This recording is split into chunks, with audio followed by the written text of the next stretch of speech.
నలుగురితో కలవాలి, నలుగురితో నవ్వాలి. కానీ కొన్ని సందర్భాల్లో అది సాధ్యం కాదు. ఒక ఆలోచన మనల్ని ఒంటరిని చేస్తుంది. ఏ పని చేయాలన్నా ముందు నా పని చెయ్యి అని లోపల ఆదేశిస్తూ ఉంటుంది. వారం గడిస్తే చాలు, మరో వారం నెక్స్ట్ ఏంటి అంటూ ఆలోచన పుడుతుంది. అలా పుట్టిన ఆలోచనే ఇప్పుడు లోపల తిరుగుతోంది. మామూలుగా మాలో మేము టీమ్గా తెలుగు సినిమాలపై చర్చించుకుని అన్వేషణకి ఎవరిని వెతకాలి అని ఒక డెసిషన్కి వస్తాం. కానీ ఈ వారం అలా కాదు. నిత్యం నెట్టింట్లోకి ఎంటర్ అయ్యే అన్వేషణకి అభిమాని మెయిల్ చదవగానే ఆవేశం వచ్చింది. అన్వేషణ గురించి తెలియని తెలుగు సినిమా అభిమాని లేరంటే అతిశయోక్తి కాదు. దానికి నిదర్శనంగానే వందల మెయిల్స్, వందల ఫోన్ కాల్స్. అలా వచ్చేవి అన్నీ మనకి ఓకటవవు, కానీ కొన్ని మాత్రం ఊహకు అందనివి, ఖచ్చితంగా అన్వేషణ చేయాల్సిన హింట్స్ వస్తుంటాయి. అలా వచ్చిన మెయిలే ఈ వారం అన్వేషణకి దిక్సూచి. అవును కదా, ఆ నటుడు ఎక్కడా?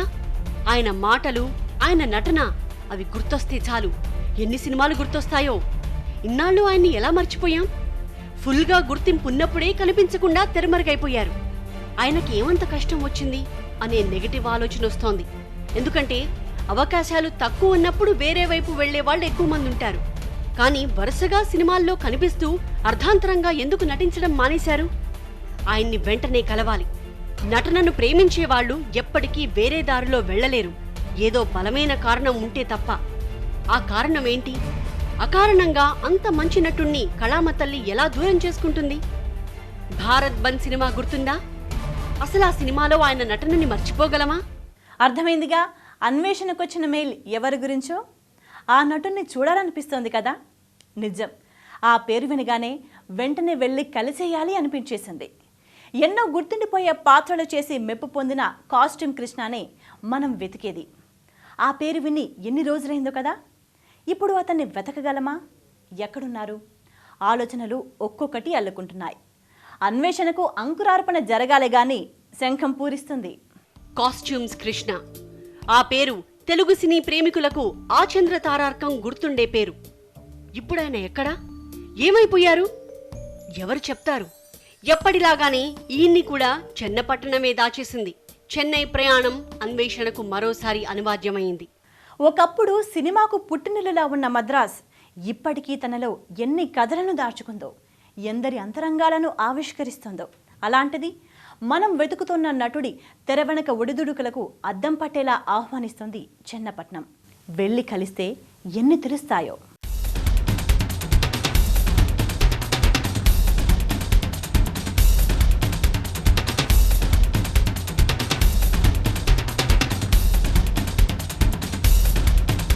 చెన్నైలో ఎక్కడా అనే విషయం తెలియదు గాని అంత మంచి నటుడి వివరాల కోసం నడిగర్ సంఘానికి వెళ్ళాం. Sir, Nadigar Sangam office third floor, third building.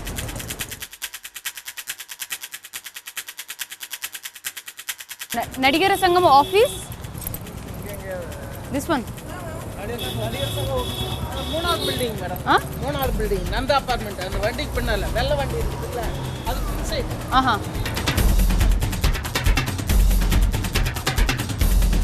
మనకున్న ఒకే ఒక ఆప్షన్ నడిగర్ సంఘ వాళ్ళని సంప్రదించటం. బికాజ్ ఆయన ఎప్పటి నుంచో ఆయన పూర్తిగా కనుమరుగైపోయారు. బట్ ఇక్కడ ఉంటున్నారని తెలిసింది కాబట్టి వీళ్ళని అడగడం ద్వారా ఆయన అడ్రస్ ఏమైనా కనుక్కోగలమా చూద్దాం.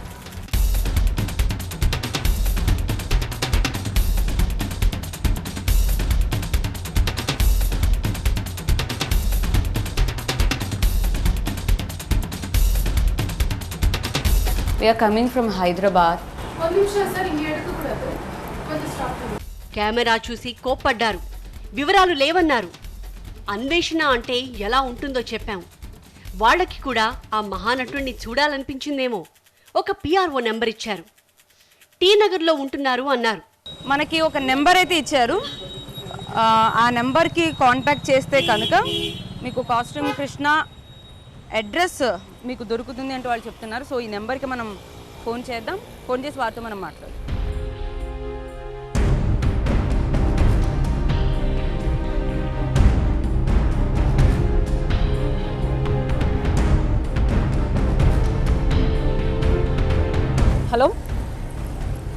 హలో సార్, పేరు దేవి నాగవల్ అండి, TV9 నుంచి. నాకు మీ నెంబర్ నడిగర్ సంఘం వాళ్ళు ఇచ్చారు. సో యాక్చువల్గా మేము కాస్ట్యూమ్ కృష్ణ గురించి వారి గురించి ఎప్పటి నుంచో మేము ట్రై చేస్తున్నాం. ఆయన ఇంటర్వ్యూ కావాలండి. ఎప్పుడు రమ్మంటారు ఏంటి? ఇప్పుడు రమ్మంటారా? Address okay sir, thank you. టీనగర్లో భారతీనగర్కి రమ్మన్నారు. అక్కడికి వచ్చి ఒక్కోసారి ఫోన్ చేయమన్నారు. సో మనం టీనగర్లో భారతీనగర్కి వెళ్ళాలి.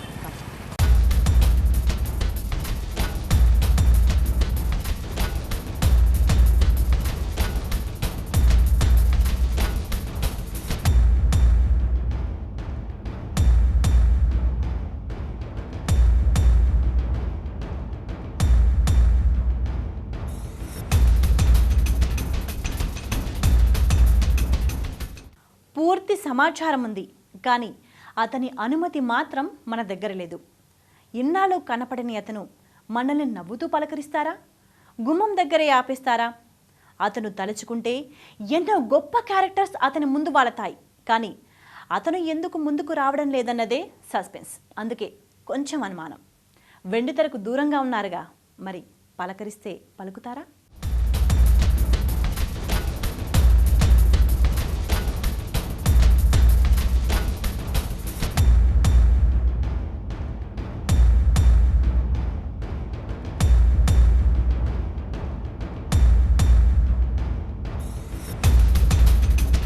ఇదే ఆయన ఇల్లు.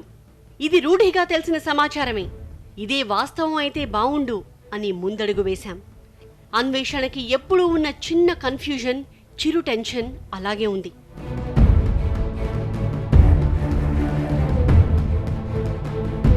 ఇక్కడ కాస్ట్యూమ్స్ కృష్ణ ఉన్నారా?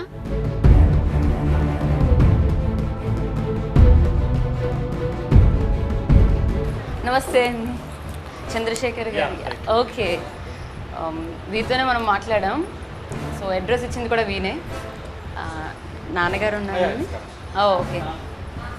సో ఏంటండి మీ మొత్తం మీ పిల్లల ఇంకా ఎవరెవరి? ఓ ఓకే.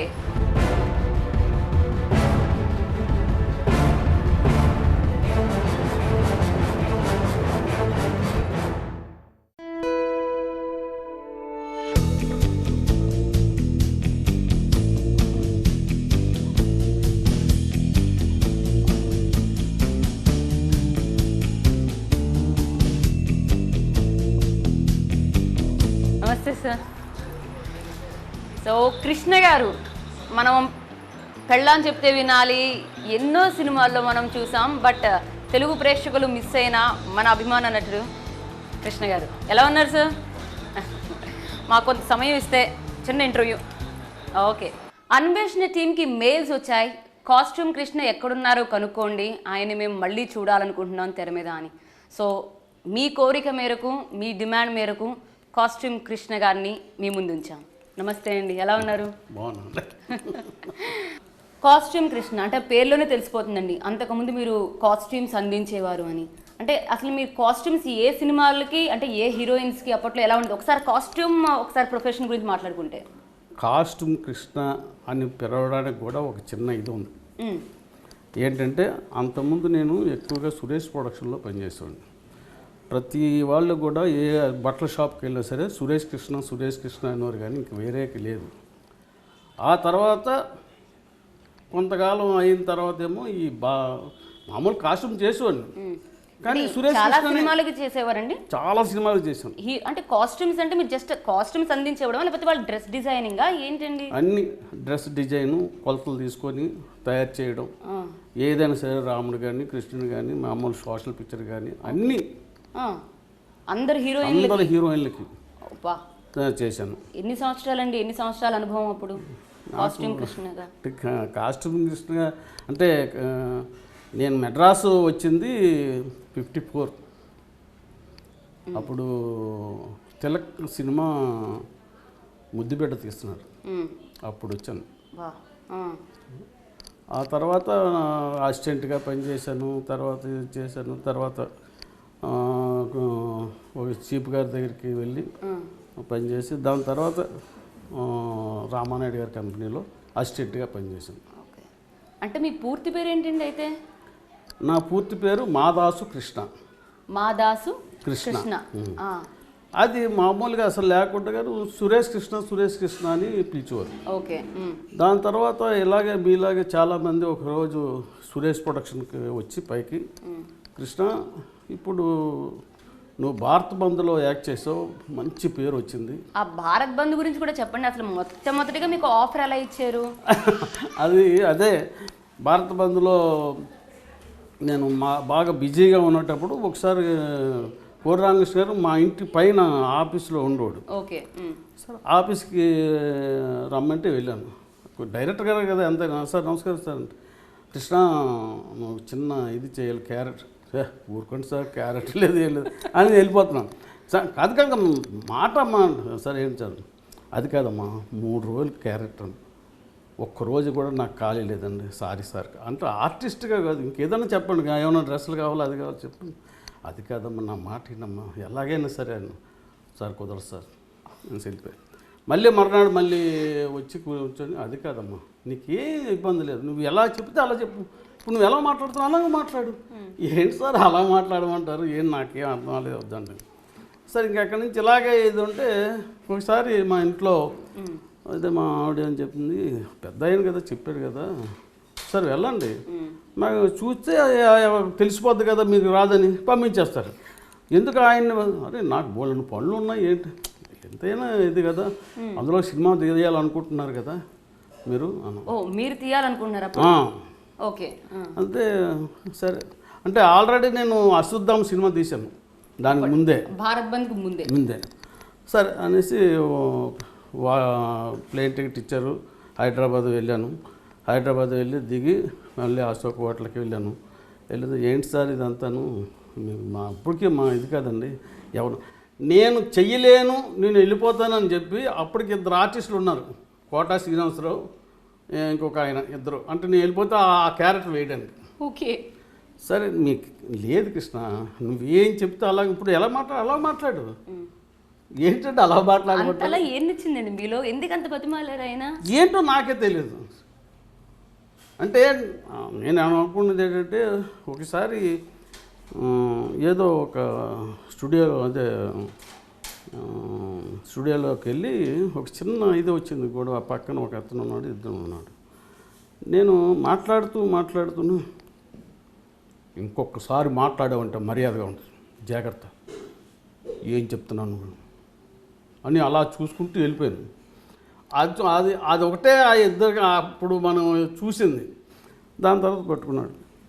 దాని తర్వాత వచ్చి 4 రోడ్ల జంక్షన్లోను ఒక చిన్న హట్ ఉంటే హట్ మీద కూర్చొని చిన్న డైలాగ్ చెప్పాడు. ఓ సంచి ఉంటుంది, సంచిలో నుంచి ఇలా చెయ్యి తీసి ఆ ఉంగరం ఉంటుంది, ఆ ఉంగరం తీసి జేబులో వేసుకొని, ఏరా ఇన్ని ఎడం చేసుకురామంటే కుడి చేసుకొచ్చారు, సంతకం ఎలా పెడతాడు రైడు అని చెప్పమన్నాడు. సరేలేండి ఒకసారి రిహార్సల్ చేద్దాం, లేదు చెప్పేస్తానండి అనేసి.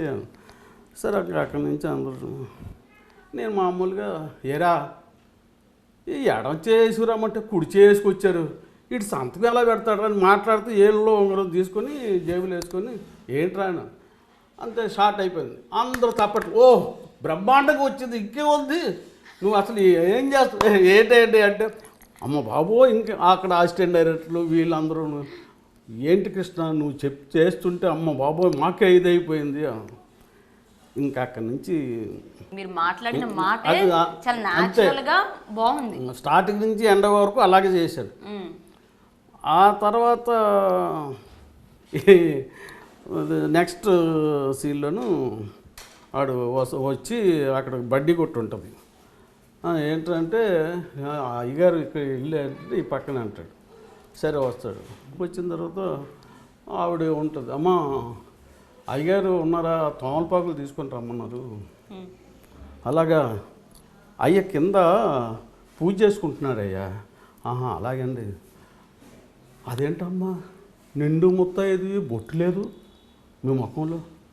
అయ్యో నా ముఖం అండి మర్చిపోయినయ్యా, స్నానం చేసి అడవిడి వచ్చాను. లేదమ్మా ముందు బొట్టు పెట్టుకుంటారమ్మా. సరే ఆవిడ బొట్టు పెట్టుకోవడానికి వెళ్తుంది. కింద దిగి ఆడు పూజ చేసుకుంటాడు, నమస్కారం పెట్టి సంచిలోంచి కత్తి తీసి ఆయన తలకాయ వేసి సంచిలో పెట్టుకుని మళ్ళీ వచ్చి అలా నిల్చుంటాడు. వస్తా ఇప్పుడు నిండు 35లాగా ఉన్నామమ్మా, అయ్యగారిని చెప్పమ్మా నేను తోమలపాకులు ఇచ్చి వెళ్ళిపోయానని చెప్పమ్మా. సరే అన్నయ్య చెప్తాను, ఇదిగోమ్మా వెళ్ళిపోతాను. అది ఏ లేదు, మీ ఇంట్లో వాళ్ళు చూసి మిమ్మల్ని అది పిక్చర్ రిలీజ్ అయిన తర్వాత మా వైజాగ్లోను మా ఫ్యామిలీ అంతా చూశారు ఫస్ట్ షోకి. చూస్తే ఈ సీన్కి అందరు ఆడియన్స్ ఉంటారు కదా, ఒన్ని మొఖం మండ, ఆయనకేమో బొట్టు పెట్టుకోమని చెప్పి నువ్వు కిందకి వెళ్ళి ఆయన అలా మా మొగుడు తల తీసేసి ఇప్పుడు నిండు ముత్తైదులా కట్టావరా సచ్చినోడా అది ఇదేను. వీళ్ళు వినలేక సగం సినిమాలో లేచి వెళ్ళిపోయారు. ఎలా ఉంటుంది సార్ అంటే నెగిటివ్ రోల్స్ చేస్తున్నప్పుడు జనాలు మీరు తిట్టుకుంటుంటే అది నిజంగా క్యారెక్టర్ అంత బాగా పండిందని సంతోషిస్తారా, లేకపోతే వీళ్ళు తిట్టుకుంటున్నారంటే ఫీల్ అవుతారా? ఎలా ఉంటుంది? అంటే అంతకుముందు అంటే చేసేటప్పుడు కూడా ఎప్పుడైపోతుందా అనేసి చాలా బాధపడ్డాను. ఈ సీన్ వచ్చిన తర్వాత నేను సినిమా ఇండస్ట్రీలో ఉన్నాను కదా, ఎప్పుడైతే ఈ క్యారెక్టర్ మీద తిడుతున్నారో అంటే ఆ సీన్ పండుతుంది. ఓకే, 100 మార్క్స్ పడినట్టే. సరే అది అయిపోయిన తర్వాత సినిమా అంతా అయిపోయింది. ఎప్పుడు వదులుతాడా ఈయన అనేసి నాకు సరే అయిపోయింది బాబు అని చెప్పేసి వెళ్ళిపోయిన తర్వాత డబ్బింగ్, ఏవిఎంలో డబ్బింగ్ అంతా ఇచ్చేసిన తర్వాత 4-5 చేత డబ్బింగ్ చెప్పిస్తున్నారు. అక్కడ ఇంజనీర్ గారు ఆయన వైజాగ్,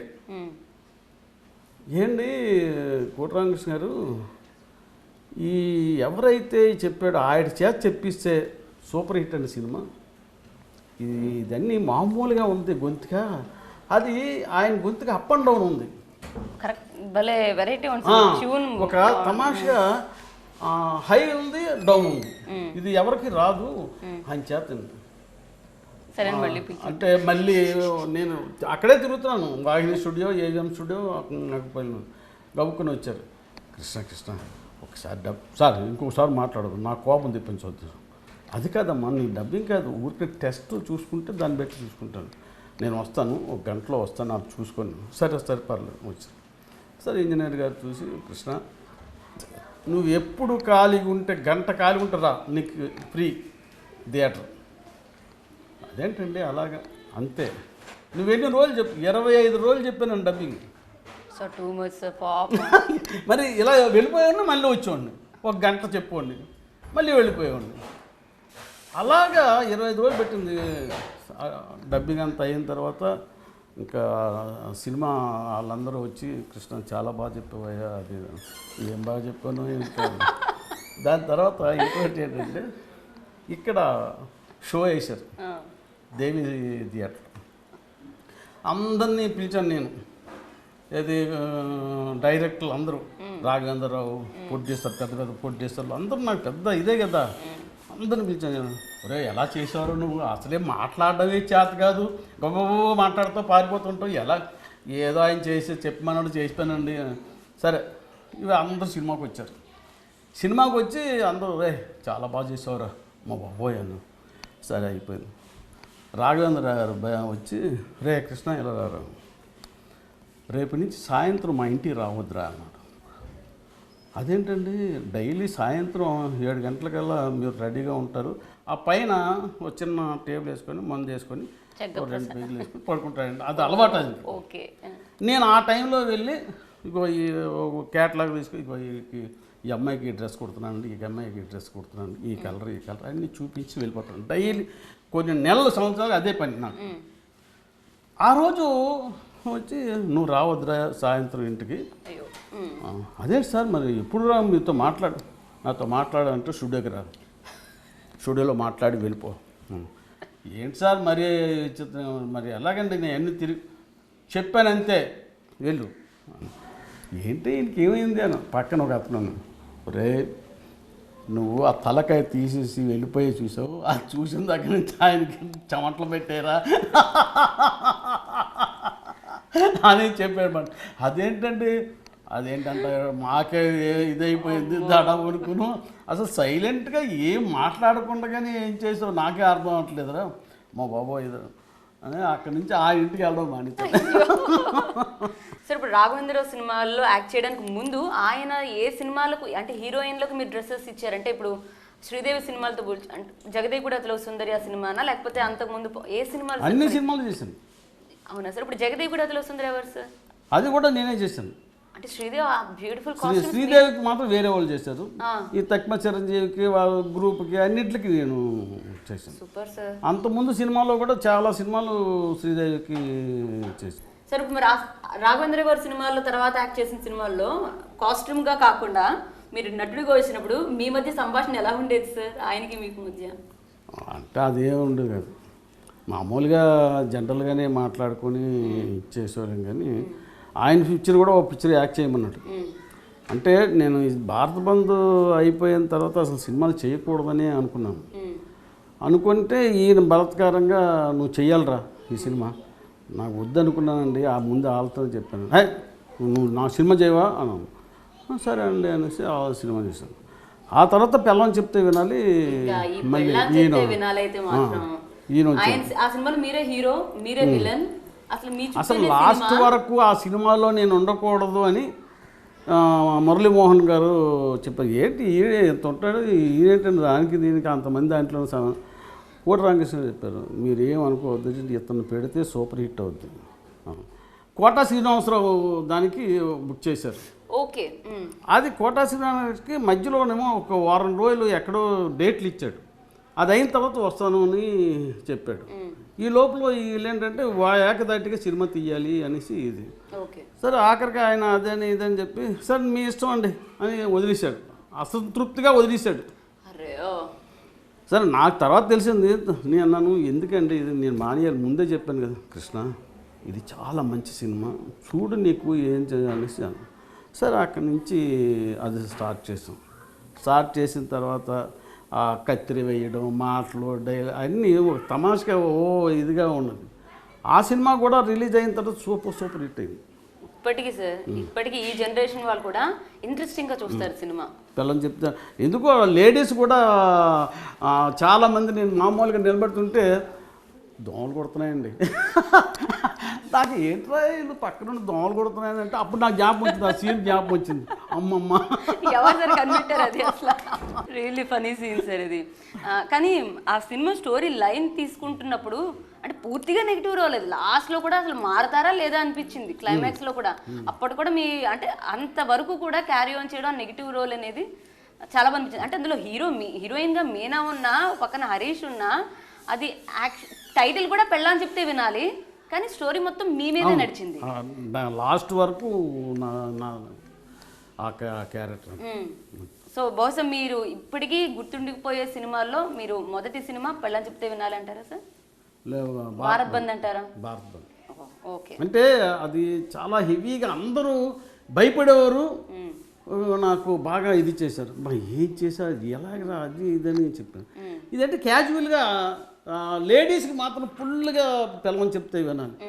తర్వాత సార్ ఆ సినిమా తర్వాత మీకు మళ్ళీ ఎలాంటి ఆఫర్లు వచ్చి బికాస్ మొత్తం సెంట్రల్ రూల్ అంతా మీదే కాబట్టి ఇంకా నాకు ఏదన్నా చెయ్యాలి అనేసి పట్టుదలతో చేయమంటే చేయడం తప్ప లేదు.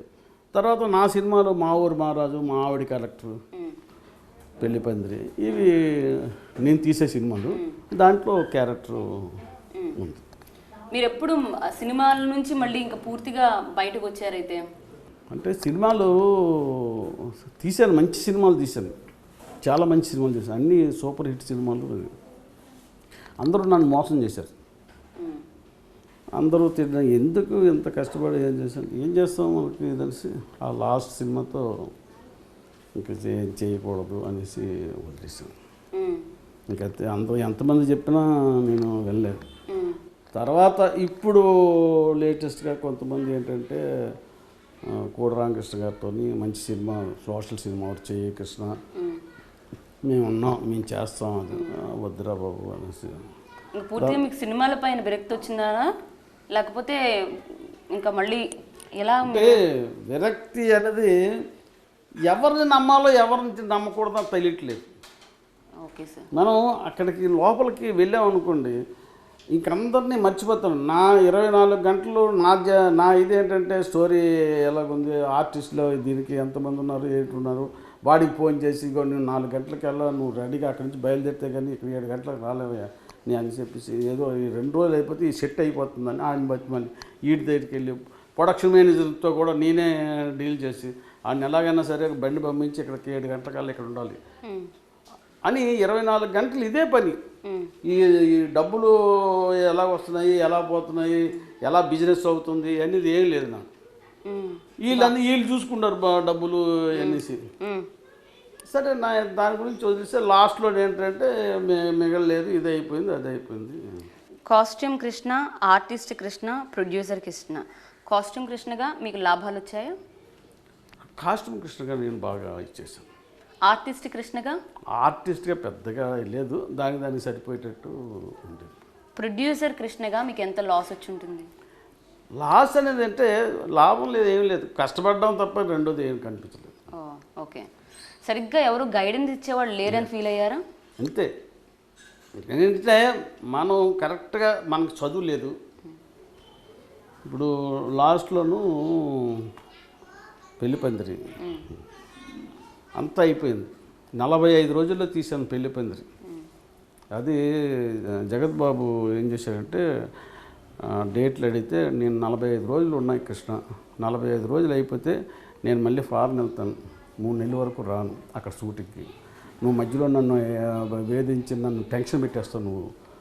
లేదండి 45 రోజులు చాలు. ఈ 45 రోజుల్లో సినిమా తీశాను.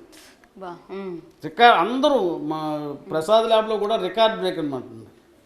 అలాగే 45వ రోజు ఫస్ట్ కాపీ తెచ్చాను.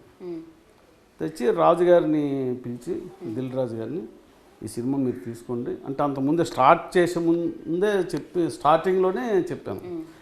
లేదు కృష్ణ మేము సినిమా అంతా మూసేసాం, లాస్ వచ్చింది, మా అన్నయ్యలందరూ తిట్టి వద్దులే అనేసి మూసి మొత్తం క్లోజ్ చేసి వెళ్ళిపోయి 15 రోజులు 4 రోజులు అయింది, నీకు తెలియదేమో అన్నాను. నా మాట ఏనండి, ఈ సినిమా సూపర్ హిట్, నువ్వు నాకు రూపాయి ఇవ్వద్దు, అడ్వాన్స్ కూడా వద్దు, మీ సినిమాని అందరికీ చెప్తాను, మిమ్మల్ని ఎవరన్నా అడిగితే ఓకే అని చెప్పండి. అది ఏంటి కృష్ణ ఏదో విచిత్రంగా మాట్లాడు. అవును మీకు ఇవ్వాలనుకున్నాను, ఇస్తున్నాను, నాకు అడ్వాన్స్ వద్దు, అడ్వాన్స్ ఇచ్చానని చెప్పండి ఎవరుతున్నాను. సరే 45వ రోజు నైట్ వాళ్ళకి ఫోన్ చేశాను, వచ్చే సినిమా చూడండి, బాగున్నది, మీకు ఇష్టం బాగా నచ్చింది అనుకుంటే ఓకే చేసి వెళ్ళండి, లేదంటే సైలెంట్గా వెళ్ళిపోండి, నేను ఎవరికన్నా నమ్మేస్తాను. ఓకే అని వచ్చి చూశారు ప్రసాద్ ల్యాబ్లో అందరూ వచ్చి చూసాను, వాళ్ళు మన మనుషులు అన్నదమ్ములు అందరూ. కృష్ణ గారు చాలా బాగుంది, కానీ సడన్గా ఎంత ఇది లేదు, మాకు ఒక 1 వారం రోజులు టైం ఇస్తే ఊర్లో వెళ్ళి డబ్బులు తీసుకొస్తాం, మరేం పర్వాలేదు 10 రోజులు తీసుకోండి, ఎంత తక్కువైనా సరే అది తీసుకురండి నేను ఇచ్చేస్తాను. సరే మొత్తం మీద ఇచ్చారు, సినిమాలకి ఇచ్చాం అదే రేటుకి 80 లక్షలకి.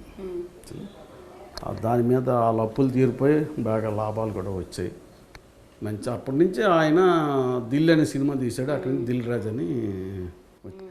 ఈ సినిమా తీసేటప్పుడు మొత్తం అయిపోయింది సినిమా అంతాను.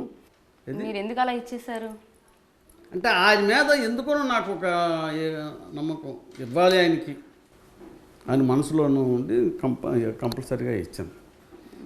సరే ఈ అంతా అయిపోయిన తర్వాత ఈ ప్రొడ్యూసర్ వచ్చాడు నా పార్ట్నర్, కృష్ణ ఇంకొక ₹1,00,000 పబ్లిసిటీ ఖర్చు పెట్టమంటున్నాడు జగత్ బాబు అని. ఏం అక్కర్లేదయ్యా, ఇది సూపర్ హిట్ అవుతుంది, గమ్మున ఊరుకున్నాను.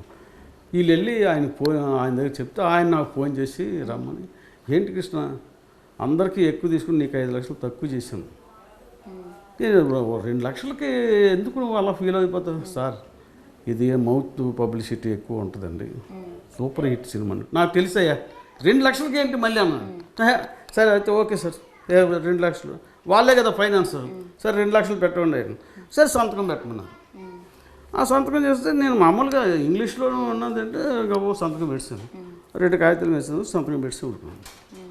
ఒకటేమో ఇది అడుగుది నీటో రైస్ వాళ్ళకి అమ్మేసినట్టు అయిపోయింది. సినిమా రిలీజ్ అవుతుంది, ఇక్కడికి వచ్చాను నేను. ఇక్కడికి వచ్చిన తర్వాత సినిమా చాలా బాగుంది. ఇక్కడ తమిళ్లోను డబ్బింగ్కి ఇంతకుముందు ఒకసారి అడిగారు, 7 లక్షలకి ఇస్తే మేము సినిమా తమిళ్లో తీసుకుంటాం ఆ సినిమా అనేసి. సరే ప్రొడ్యూసర్లే చెప్పారు 7 లక్షలు అడిగారు, అయితే ఊరుకోండి తర్వాత చూద్దాం. వాడే నా దగ్గరికి వచ్చి ఏంటి మీ సినిమా ఇస్తే 25 lakhs సింగిల్ అమౌంట్ ఇస్తాం అని అన్నాడు. అంటే నాకు బాగానే ఉంది అనేసి ఆమె ఫోన్ చేశాను. ఏమండి మీరు 7 లక్షలు అన్నారు కదా, ఆడే 25 లక్షలు చెప్తున్నాడు, ఏంటంటే నీకు సినిమాకి సంబంధం ఏంటి, నాకు సినిమాకి సంబంధం ఏంటి అంటే ఏంటని అప్పుడు తల అంతా ఇదైపోయింది. ఏం మాట్లాడుతున్నారు అనేసి ఆడిని ఊరిక ఇచ్చేయబాక కృష్ణ, ఊరిక బీపీ తెచ్చుకొని తిట్టబాక, నీకు ఎప్పుడో రాసి ఇచ్చావు మాకు అన్నా. రాసి ఇచ్చేసానా అంటే వెళ్తే ఆయన కాగితాలన్నీ చూపించి డైరెక్టర్ గారు కూడా ఏం చేస్తాను నీకు ఎలా రాసి ఇచ్చావు కృష్ణ, నాకు ఇంగ్లీష్ రాదు రాసి ఇచ్చాను. సరే ఇంకా అందరిని అడిగినా ఇంకో కంప్లైంట్ చేయడం కూడా వీలు లేదా సార్? కంప్లైంట్ చేసిన ఇంకేం కంప్లైంట్, సంతకం పెట్టేసిన తర్వాత కంప్లైంట్ నువ్వు ఎలా పెట్టావు, తీసుకోకుండా ఎలాగేంటి ఎలా రాసిచ్చావు అనేసి. సరే అయిపోయిన తర్వాత అది 50 రోజులు ఆడేది సినిమా. వాళ్ళే వచ్చారు, వచ్చి సరేలే ఎలాగ నువ్వు కష్టపడ్డావు కదా 10 లక్షలు తీసుకో అన్న. నాకు వద్దు, నేను చేయలేదనుకున్నాను సినిమా, అంతే వదిలేసాడు. తర్వాత మళ్ళీ 75 రోజులు ఆడింది, 100 రోజులు ఆడుతుంది. దాంతో 15 లక్షలు తీసుకో కృష్ణ, ఎందుకు ఊరికి చేస్తాను. పక్కన ఇంకొక అతను ఫ్రెండ్స్ ఉన్నారు, ఏముంది పోతే పోయింది, 15 లక్షలు మిగిలితే కదా, వద్దంటే ఇది 15 లక్షలు తీసుకున్న దగ్గర నుంచి వాళ్ళకి 10 కోట్లు 20 కోట్లు మిగిలింది, అనవసరంగా అది పోయిందని నా బాధపడతాను. ఏమీ లేకుండా ఉంటే నేను చేయలేదు ఈ సినిమా, ప్రసాద్ అంతే రిలీఫ్ అక్కర్లేదు, అది తీసుకెళ్ళి.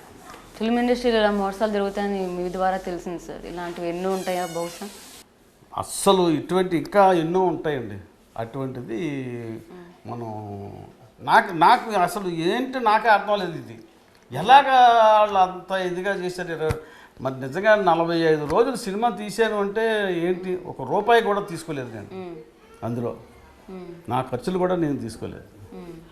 మరి అలా చేశారంటే, కానీ వాళ్ళు అటువంటి వాళ్ళు బాగుపడలేదు. 2 సినిమాలు తీశాడు, 15 కోట్లు లాస్ పడ్డాడు.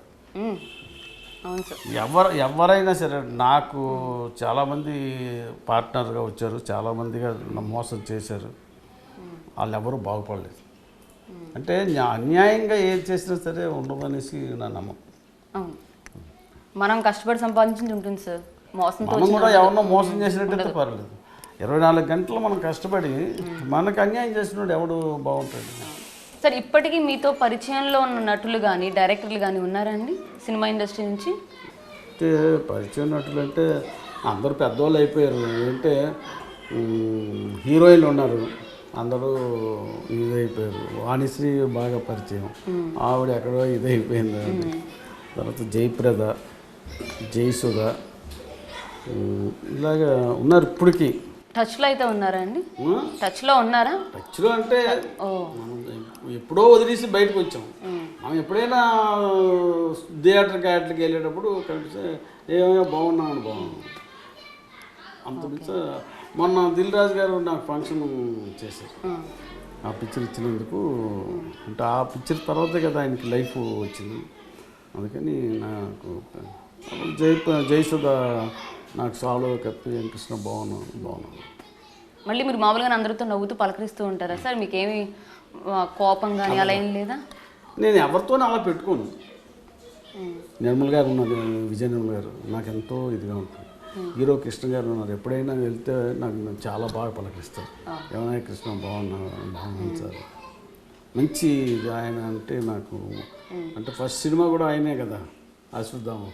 అయినా మా సినిమా గురించి కాదు, జనరల్గా కూడా చాలా బాగా ఇది చేస్తారు. ఒకవేళ మళ్ళీ మిమ్మల్ని కోడి రామకృష్ణ గారు పిలిచి ఏమన్నా ఆఫర్ ఇస్తే మళ్ళీ మీకు సినిమాలోకి రావడం ఇంట్రెస్ట్? ఆఫర్ ఇచ్చారు మొన్న నేను వెళ్ళేటప్పుడు.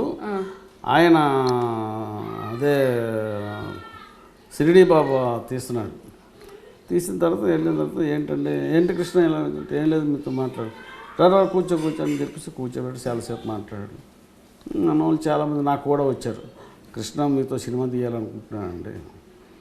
అంటే ఆయన తీయలే కానీ సూపర్ ఇది ఉంటుంది అది అని చెప్పాను. ఇంటికి రమ్మని ఇంటికి వచ్చాను.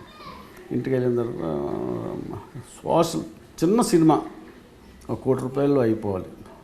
ఇప్పుడు చాలామంది అలా తీస్తున్నారు కదండి. అలా చిన్న సినిమా కొత్త వాళ్ళతో పాత వాళ్ళు చేస్తాను. నీకు 2-3 కథలు ఉన్నాయి, నేను చెప్తాను కృష్ణ, నువ్వు విను అన్నాడు. ఒక కథ చెప్పాడు. ఇద్దరు కుటుంబం చిన్న, చాలా బాగుంది. ఒకళ్ళు ఇంకొకళ్ళ మీద ద్వేషం పెట్టుకొని వాళ్ళు ఏదైనా చెయ్యాలి అనే పతనం చెయ్యాలి అనే ఒక ఇది తాపత్రంతో ఏదేదో చేస్తుంటారు, ఏదో ఒకలా మిస్ అవుతుంటారు. అది చాలా బాగుందండి. ఓకే అంటే నేను ఇంకా 15 రోజులు ఇంకా బాగా చేస్తాను. సరే చెయ్యండి, నేను ఎవరు మన వాళ్ళు ఉన్నారు చేస్తాను, నువ్వు అంటే బోల్ మంది ఉన్నారు వెనకాల, నీకు వెనకాల నేను చేస్తాను. సరే అండి. తర్వాత నెక్స్ట్ ఒక వేషం వేయాలి నువ్వు. సరే వేషం వద్దండి, నాకు మళ్ళీ అది పెట్టద్దు, నాకు కొంచెం ప్రశాంతంగా ఏం అక్కర్లేదు కృష్ణ, నువ్వు కూర్చుని ఉంటే అటువంటి క్యారెక్టర్ అది అసలు మేము చూసే జడవాలి. మళ్ళీ ఆ భారత్ బంద్ అయిపోయింది అంటే కొంచెం హోందాది ఒక ఇది అది అనేసి నేను చెప్పండి ఆ కథ ఇప్పుడు వదిలేండి, నాకు మళ్ళీ మైండ్ ఇది వద్ది, తర్వాత చూడండి ఇది మర్చిపోండి, ఈ కథ నాకు ఇది చేయండి. లేదు నీకు ఆ క్లెయిమ్ అలాగే ఉంది. అది కాకుండా భారత బంద్ కాదు, ఇంకొక ఇది అసలు ఏంటనేది మళ్ళీ కల్లోకి రావాలి. అలాగే అటువంటి సిచ్యువేషన్స్ ఉన్నది ఇప్పుడు జరుగుతున్నాయి కదా రాజకీయాల్లోనూ, అందులో ఒక క్యారెక్టరు కరెక్ట్గా సూట్ అవుతుంది సార్, మీరు ఒప్పుకోండి. ఇంకా రాజకీయ నాయకులుగా అంటే కనుక మీరు పర్ఫెక్ట్గా సూట్ అయిపోతారు అనేసి అని నేను చెప్తాను కదా. సరేలేండి, నేను ఊరు వెళ్తాను 15 రోజులు, అలాగా కలకత్తా కూడా వెళ్ళాలి, చిన్న పని ఉంది, మీ అన్నీ చూసుకొని రండి, నేను అన్నీ రెడీ చేసి పెడతాను. కానీ వేషం మాత్రం వద్దని చెప్పొద్దు, ఎవరికి చెప్పొద్దు, నేను ఎవరికి చెప్పలేండి. కానీ అది ఎంతవరకు అవాయిడ్ చేస్తే మంచిది. నేను సినిమా అంటే నాకు ఇష్టం, ఏం మాట్లాడొద్దు, నేను చూసుకుంటాను, వెళ్ళు. ఆయన పిలిచారని మీరు ఒప్పుకొని తీరాల్సిందే. మీకు అప్పుడు భారత్ బంద్ అప్పుడు కూడా మిమ్మల్ని అలాగే బతుకుతారు బాబు. అసలు నాకు ఎంత ఇంకొక మనిషి అయితే దగ్గర కూడా అంత సీదరించుకున్నాను, నిజంగా చెప్తున్నాను. మీకేం ఏంటంటే మీరు ఎలా మాట్లాడతారు ఊరికని క్యారెక్టర్, నాకు అసలే ఏం రాదు, బోలైన పనులు ఉన్నాయి నాకు. అసలు ఎంతమంది ఆర్టిస్టులు ఉన్నారు ఏంటి, రాత్రి 9-10 గంటలకు కానీ నాకు ఇది రాదు, పొద్దున్న చీకటిన 5 గంటలకు వెళ్ళాలి, అందరి దగ్గరికి వెళ్ళి చూసుకొని అంత ఇది పెట్టుకొని మీరు నన్ను వేషం వేసుకోమంటారు ఏంటండి. 3 రోజులు కృష్ణ, 4 రోజులు ఇలాగే నన్ను ఎంత ఇదైనా సరే వదలలేదు. తర్వాత ఇంట్లో వాళ్ళందరూ ఏమో. మీ సినిమాల్లో కాస్ట్యూమ్స్ మీరే మీ వాళ్ళు తెప్పించేవారా లేకపోతే ఇంకో కొత్త వాళ్ళకి ఛాన్స్ ఇచ్చారా? లేదండి, మేమే. అవునా? అది మాత్రం ఎవరికి. అయితే మీ తల్లే సార్ కాస్ట్యూమ్స్ డిపార్ట్మెంట్, మీకు అన్నం పెట్టిన అమ్మాయి అయితే చాలా. అందుకే మీకు ఆ పేరు కాస్ట్యూమ్ కృష్ణ అని ఉంచేసుకున్నారు. ఇంకా అదే అల్లగా పెట్టడం కదా, అసలు నేను కాస్ట్యూమర్గానే వచ్చాను, అంతేగాని వేషం వేయాలని రాలే. కాస్ట్యూమర్గా వచ్చాను, కాస్ట్యూమర్గానే పెద్ద పైకి వచ్చాను, కాస్ట్యూమర్గానే సంపాదించాను. ఇప్పుడు మీ ఫ్యామిలీ గురించి చెప్పండి. మీ పిల్లలు వాళ్ళు ఏం చేస్తున్నారు? మనవాళ్ళు? నాకు 4 పిల్లలండి, 2 అబ్బాయిలు 2 అమ్మాయిలు. ఓకే. అందరికీ పెళ్ళిళ్ళు అయిపోయింది, మంచి పొజిషన్లో ఉన్నారు, అందరికీ పిల్లలు. ఇగో మా చిన్న అబ్బాయికి 2 మగ పిల్లలు, పెద్ద అబ్బాయికి 2 మగ పిల్లలు.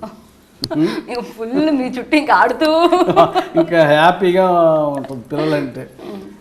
అంటే చూడండి, ఒక విచిత్రం ఏంటంటే మా పిల్లలందరూ చిన్నప్పుడు ఇంట్లోనే ఉండేటప్పుడు పొద్దుట చీకటిని 4:30-5 గంటలకల్లా వెళ్ళిపోయాను. కారు రాగానే పరిగెత్తి మళ్ళీ రాత్రి వచ్చేటప్పటికి 10-11 అయింది. పొద్దుట వెళ్ళేటప్పుడు పడుకుని ఉండేవారు, రాత్రి వచ్చేటప్పుడు పడుకుండా ఉండేవారు. వీళ్ళతో మాట్లాడడానికి కానీ ఆడడానికి ఎక్కడ ఛాన్స్ ఉండేది కాదు. అలాగే ఎప్పుడు 24 గంటలు, సెకండ్ సండే రోజున ఏదో ఒకటి ఉండేది, ఎవడో రమ్మండం, అదేదో కథ చెప్తానని అదని అంటే వెళ్ళవలసి వచ్చింది. అలాగా ఇది అవ్వలేదు నాకు. అది అయిపోయిన తర్వాత మళ్ళీ ఆర్టిస్ట్ కావడం ఏదైనా, ఈ లోపల నువ్వు వాళ్ళు పెద్ద స్కూల్కి వెళ్ళడం, అది కూడా లేదు. అందుకని ఆ ఆశ తీరడానికి ఈ 4 మనవాళ్ళు. Super sir. అప్పుడు అంతా కూడా ఇప్పుడు తీరిపోతుంది ఇంకా. వీళ్ళతో ఎంత ఆడినా హ్యాపీగా ఉంటుంది. దాని నుంచి నాకు సో ఇద్దరు అమ్మాయిలు ఏంటండి, అంటే వాళ్ళు హౌస్ వైఫ్స్, వాళ్ళు కూడా ఏమైనా జాబ్స్ చేస్తున్నారా? ఇద్దరు అమ్మాయిలు ఎవరు జాబ్ లేదండి. చిన్న అమ్మాయికి 2 ఆడపిల్లలు, ఇద్దరు, ఒక అమ్మాయి డాక్టరు, ఒక అమ్మాయి ఇంజనీరు. పెద్ద అమ్మాయికి ఏమో ఒక అబ్బాయి, ఒక అమ్మాయి. అమ్మాయికి మ్యారేజ్ అయిపోయింది, ఒక మనవడు. సో అందరికి ఇద్దరు కరెక్ట్గా. అంటే పెద్ద అమ్మాయికి ఒక అబ్బాయి, ఒక అమ్మాయి. ఓకే. చిన్న అమ్మాయికి మాత్రం 2 అమ్మాయిలే. తర్వాత 2 అబ్బాయిలు, తర్వాత 2 అబ్బాయిలు. ఇద్దరు అబ్బాయిలు. వీళ్ళు ఇక్కడే అక్కడికి వెళ్ళడం అనేది కష్టం. ఇక్కడ మాత్రం చేతి నిండా పని, వాళ్ళతో సమాధించుకోవడానికి సరిపోతుంది. సో TV9 ప్రేక్షకులకు అదే విధంగా చాలా మంది అడిగారు కాస్ట్యూమ్ కృష్ణని ముందుకు తీసుకురండి, అన్వేషణలో ఒకసారి చూపించండి అని. సో మీ కోరిక మేరకు మేము తీసుకొచ్చాం. అన్వేషణ మరొకసారి సక్సెస్ అయింది. సార్ మీరు రావాలని, కొంతమంది సినిమాల్లో చూడాలని వాళ్ళు కోరుకుంటున్నారు సార్, మీరు ఏం చెప్తారు? ఎలాగైనా చేద్దాం అనుకుంటున్నాను. ఆ ధైర్యం అందరూ మీలాంటి అందరూ నాకు ధైర్యం ఇస్తే నేను మళ్ళీ ఇంకొక 1 సంవత్సరం 2 సంవత్సరాలు చేయాలని ఆశ. చేయలేదు. Thank you so much. మీరు రావాలి, మీకోసం మేము చేస్తున్నాం. This is Devi Nagavalli signing off.